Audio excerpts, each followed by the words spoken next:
Shalom,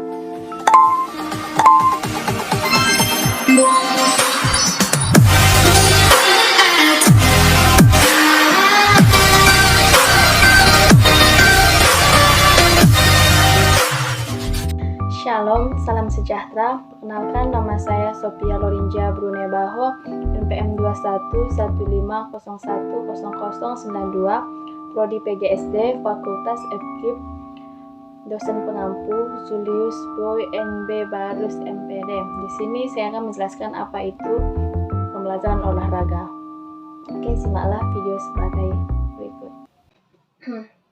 Baiklah, di sini kita akan membahas tentang pembelajaran olahraga, di mana dalam pembelajaran terdapat kata pokoknya yaitu belajar.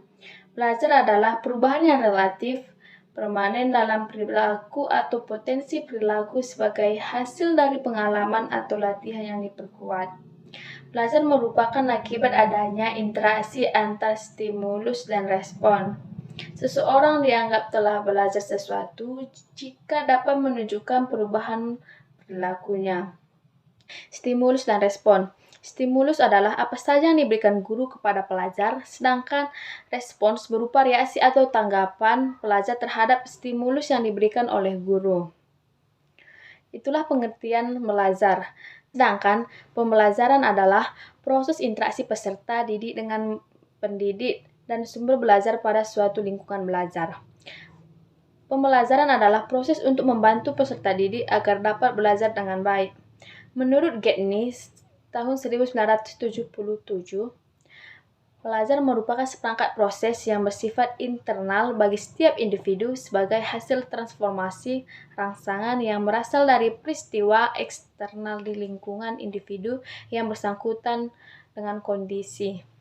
Ada beberapa prinsip pembelajaran, yaitu yang pertama, perhatian dan motivasi atau disebut dengan gaining attention, yang kedua, keaktifan, yang ketiga, keterlibatan langsung strip pengalaman atau disebut dengan electing performance, yang keempat, yaitu pengulangan atau disebut dengan stimulating recall, yang kelima, tantangan atau disebut dengan presenting the stimulus, yang keenam, balik atau penguatan atau disebut dengan providing feedback.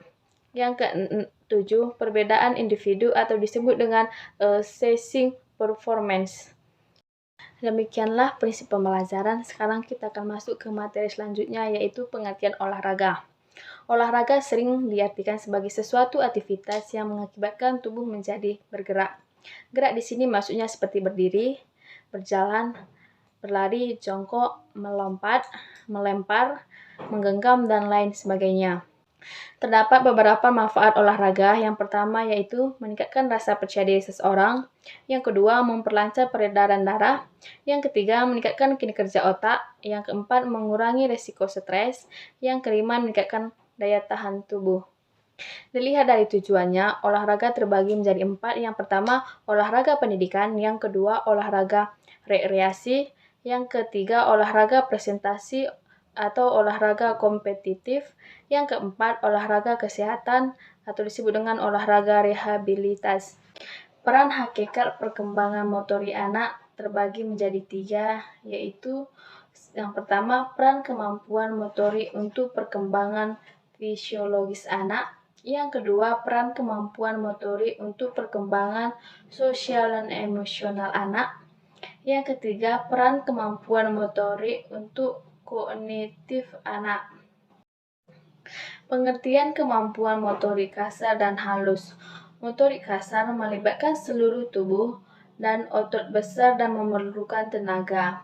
Sedangkan motorik halus melibatkan otot lokal dan tidak memerlukan tenaga yang berlebihan. Demikianlah penyampaian materi dari saya mengenai pembelajaran olahraga. Jika ada kata yang salah, mohon dimaklumi. Sekian dan terima kasih.